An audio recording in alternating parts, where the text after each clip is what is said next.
Two iconic iPhones. One big question: which one really delivers? On the left, the professional photography powerhouse, iPhone 16 Pro. And on the right, the powerful performance at a better price, iPhone 16. Let's skip the buzzwords and get to the real stuff. Each category earns points. And at the end, you'll see exactly who comes out on top. The result might not be what you expect. So here's our game plan.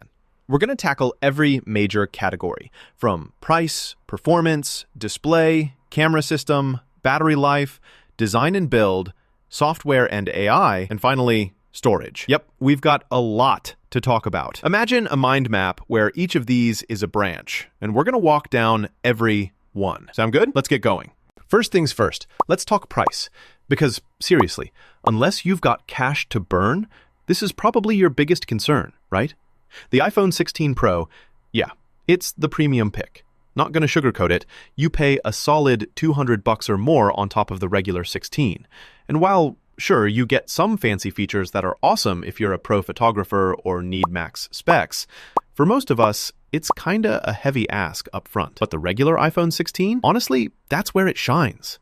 Way cheaper, way better for your wallet, and still packs a punch. No optical zoom, sure, but you get nearly everything else the Pro has for a way lower price. For value alone, the non-Pro absolutely takes the win. All right, on to performance. This one's always hyped. Pro chips, benchmarks, all that jazz. The iPhone 16 Pro rocks the A18 Pro chip with 6 GPU cores. So, yeah, on paper, it's faster. You've got a little more CPU grunt, and apparently 14% more GPU performance. Honestly though, unless you're editing videos on your phone all day, it's kinda overkill. In real life, it just feels smooth, like any flagship iPhone. The regular iPhone 16? Well, it's no slouch. A18 chip, 5 GPU cores, still zippy, and just as capable for daily stuff. Web, socials, gaming, you name it. Even Apple Intelligence runs without a hiccup. Maybe the benchmarks give a slight edge to the Pro, but in reality, both are fast and responsive. I'm calling this one basically a tie. Unless you need that edge, either is honestly great. Let's talk displays now, because this is always a visually obvious spot. The iPhone 16 Pro flexes a bit with its 6.3-inch Super Retina XDR display. And, oh, here's something cool. It's got ProMotion 120Hz refresh. If you've ever scrolled on a Pro, you know it feels buttery smooth.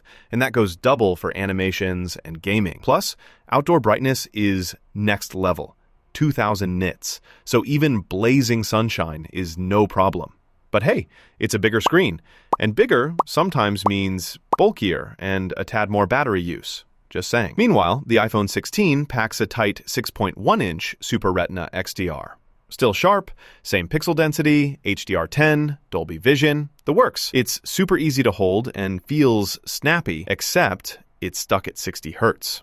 So, if you're picky about smoothness, that may bug you.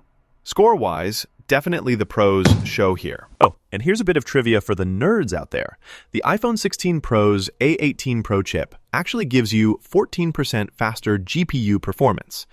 But if you're just scrolling, TikToking, or messaging, you probably won't even notice. It's one of those specs that sounds epic, but is kinda extra for most folks. Now for the camera system, get ready, because this is where the Pro just kinda shows off.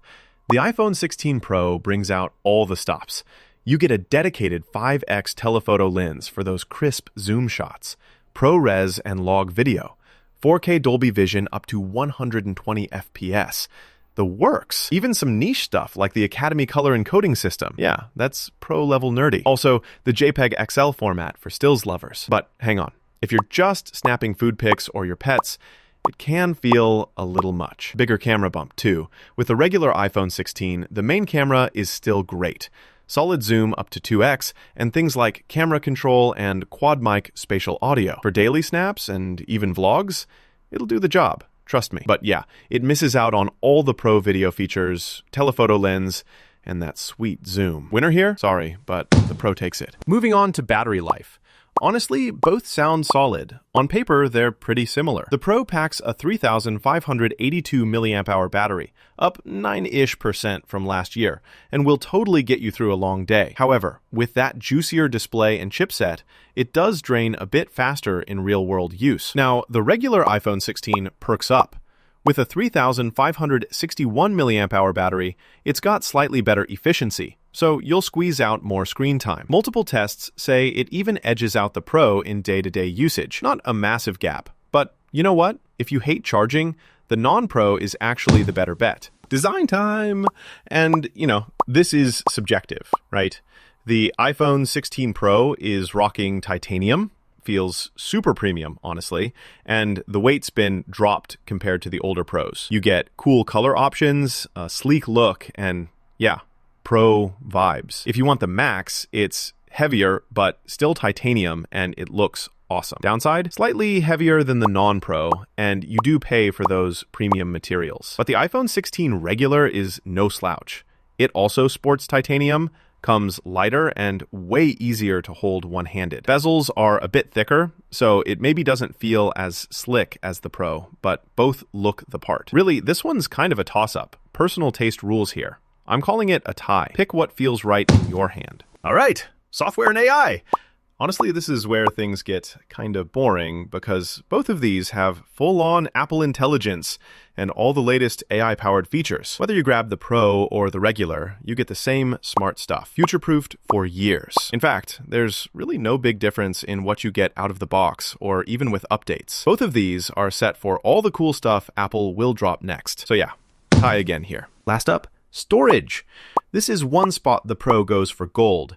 You can spec it up to a massive 1 terabyte. Like, if you're shooting a lot of 4K video, that's a lifesaver. Max flexibility and super handy for creative folks. Of course, you pay extra for that much room.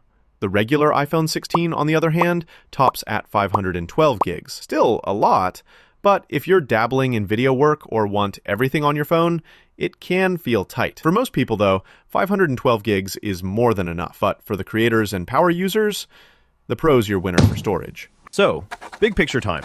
Let's visualize how these two stack up across all our categories. Imagine a radar chart, where the Pro takes the lead in camera, display, and storage, right? And the non-Pro stretches ahead in price and battery life. Design, performance, and software, they're neck and neck. Neither is a slouch. You just need to decide what you care about. Wrapping this up. If you love taking photos, make videos, or just want the best tech Apple can cram in a phone, then splurge for the iPhone 16 Pro. It's got Zoom, Pro Video, a killer display, all the bells and whistles. But most folks, you're going to be thrilled with the regular iPhone 16.